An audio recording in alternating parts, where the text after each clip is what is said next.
నమస్కారం అండి. Welcome to Nari's kitchen. ఈరోజు నేను మీకు వెన్నీలా ఐస్ క్రీమ్ ఇంట్లో ఉండే సింపుల్ వస్తువులతోనే ఎలాగ చేయాలో చూపిస్తాను. అలాగే ఇది చాలా పర్ఫెక్ట్గా వస్తుంది. మీరు బయట ఐస్ క్రీమ్ షాప్స్లో కొనే టెక్స్చర్తోనే ఉంటుంది.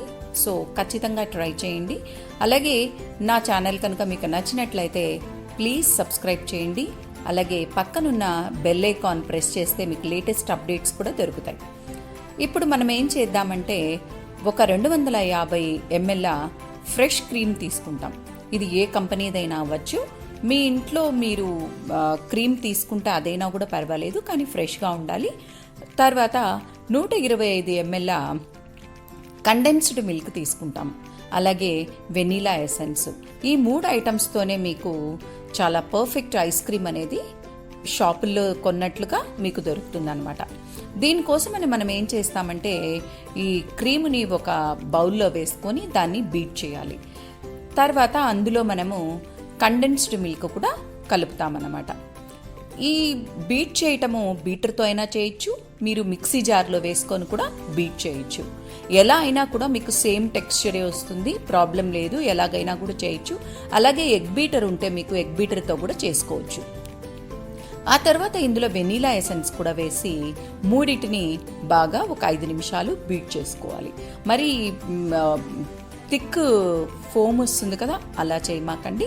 నార్మల్గానే ఒక 5 మినిట్స్ అంతా కలిసిపోయేట్లుగా బీట్ చేసుకోవాలి. తర్వాత దీన్ని ఒక మోల్డ్, ప్లాస్టిక్, గ్లాసు ఏదైనా పర్లేదు, కానీ ప్లాస్టిక్ మోల్డ్ అయితే చాలా బాగా పర్ఫెక్ట్గా వస్తుంది. కాబట్టి ఆ మోల్డ్లో పోసేసుకొని దానిని ఒక ఫిల్మ్తో కానీ, ఒక ప్లాస్టిక్ కవర్తో కానీ, సిల్వర్ ఫాయిల్తో కానీ మనము ర్యాప్ చేసేసుకోవాలి.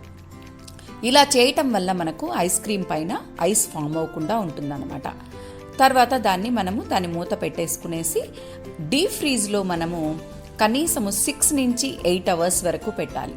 మీ ఫ్రిడ్జ్ మోడును బట్టి 6 నుంచి 8 అవర్స్లో మీకు గట్టిపడిపోతుంది. ఆ తర్వాత 8 అవర్స్ తర్వాత మనం దాన్ని తీసి చూసామంటే చాలా పర్ఫెక్ట్గా వస్తుందండి. చూసారు కదా నా ఐస్ క్రీమ్ ఎలా ఉందో. తర్వాత మీ దగ్గర ఒక స్పూన్ కానీ, స్కూపర్ కానీ ఏదున్నా పర్వాలేదు, దాన్ని మనము ఈ విధంగా స్కూప్ చేసుకుంటే చాలా బాగా వస్తుంది. ఇది 8 అవర్స్ ఉండటం వల్ల ఈ టెక్స్చర్ అనేది వస్తుంది మనకు. తర్వాత మనము ఫిల్మ్తో దాన్ని ర్యాప్ చేసాం కదా, దానివల్ల పైన మనకు ఐస్ ఫామ్ అవ్వకుండా చాలా బ్యూటిఫుల్ టెక్స్చర్తో మీకు ఐస్ క్రీమ్ వస్తుంది. మీకు పార్లర్లో, ఐస్ క్రీమ్ పార్లర్లో ఐస్ క్రీమ్ ఎలా అయితే ఉంటుందో అలాగే వస్తుంది. ఇది చాలా సింపుల్గా 3 ఇంగ్రీడియంట్స్తో మనము ఈ డెలిషియస్ ఐస్ క్రీమ్ని తయారు చేసుకున్నాము. పర్ఫెక్ట్ వెనీలా ఐస్ క్రీమ్ అండి. ఖచ్చితంగా మీరు కూడా ఈ ఐస్ క్రీమ్ని ఇంట్లో ట్రై చేయండి. అలాగే వీడియో కనుక మీకు నచ్చినట్లయితే ప్లీజ్ సబ్స్క్రైబ్ చేయండి. అలాగే బెల్ బటన్ కూడా ప్రెస్ చేయండి. Thanks for watching.